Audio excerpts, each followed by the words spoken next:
Président, je crois que le collègue Dominique a bien exprimé un peu notre état d'esprit quand nous devons auditionner les mandataires publics. Parce que c'est frustrant, c'est vraiment frustrant de voir de voir l'état de nos entreprises et entendre les mandataires nous présenter des performances. Et alors on se pose la question si on est aveugle ou je ne sais pas.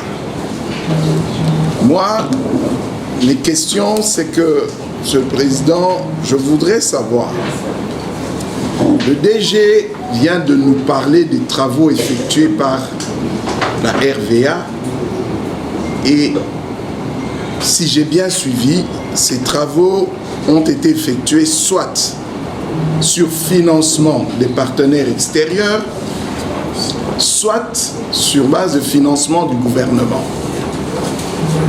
Quid des ressources propres de la RVA? Devrons-nous comprendre que la RVA est incapable de réaliser des travaux sur base rien que des ressources propres? Parce que, Monsieur le Président, la géolocalisation de notre pays démontre que notre pays est un grand espace aérien qui devrait normalement générer des revenus importants. Qui devrait. Alors, on aimerait bien que M. le DG nous explique. Ma deuxième question,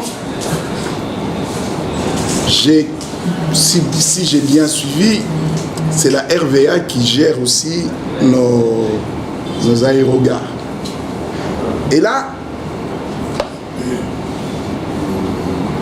l'aérogare de Njili, quand vous faites Nairobi, quand vous faites, je ne veux parler que de l'Afrique, hein, vous faites Congo-Brazzaville, quand vous faites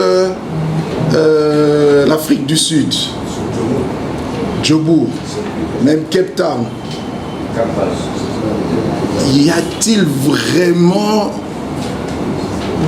de quoi venir nous dire ici que la RVA gère nos aérogares?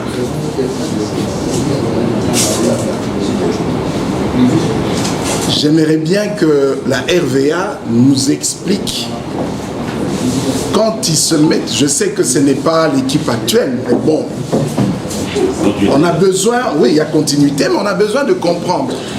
On construit pour le besoin de construire ou bien on a une vision à long terme? Bon, j'ai compris que c'était modulaire, mais il faut qu'on nous explique où est-ce qu'on va avec ça. Ma troisième question, c'est par rapport aux aéroports à l'intérieur du pays. Monsieur le DG nous a dit que les derniers revenus de GoPass ont généré plus ou moins 20 millions de dollars et que ça a été utilisé à renforcer les capacités des aéroports de Kinshasa, Goma, mais je suis de Sankourou et une évaluation de mise à niveau de l'aéroport de Lucha avait été estimée à plus ou moins 2 millions de dollars. Plus ou moins 2 millions de dollars. Asphalter la piste, faire à peu près 1,5 km, 1,6 km et un camion anti-incendie. Ça fait 3 ans que la province attend. Après, on est venu nous parler de... On va construire l'aéroport de Sanko. Ça fait 1 année et demie qu'on attend. Pendant qu'il y a des 20 millions, des 25 millions, on se pose la question, quelles sont les priorités de la RVA? Quelles sont les priorités de la RVA?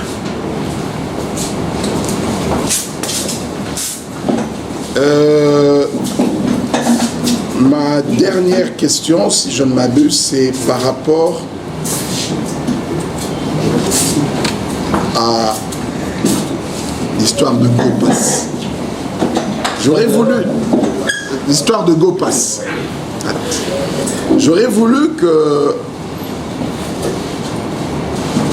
la RVA puisse nous expliquer s'il y a une durée dans le temps cette affaire-là. Parce qu'en ce moment-là, si c'est réellement, c'est devenu une source de revenus, où ça fait partie maintenant des revenus de la RVA, il faut que cela soit dit. Alors, on a besoin de savoir pourquoi on a créé ça, la durée de cette histoire, et peut-être revenir aussi sur la gestion. J'ai juste une observation, parce qu'on a parlé de désordre qu'il y a à l'aéroport. Monsieur le Président, le temps d'attente des bagages à l'aéroport de Chili, c'est catastrophique. C'est honteux. Catastrophique et honteux. Je demanderais vraiment à la RVA de voir dans quelle mesure redorer le blason de votre société sur cette histoire de bagages particulière. Quand on va à l'extérieur, c'est dans les 10 minutes que vous avez votre bagage et vous sortez. Mais ici, des fois, vous êtes obligé de laisser quelqu'un, non, bah, tu t'occupes de mes bagages, moi je pars. C'est trop, c'est honteux. Il est grand temps que vous puissiez revoir ça. Merci, Président. Moi, pour ma part, je m'arrête là. Merci, honorable Beta, honorable Opini, qui sera suivi de l'honorable Eumi.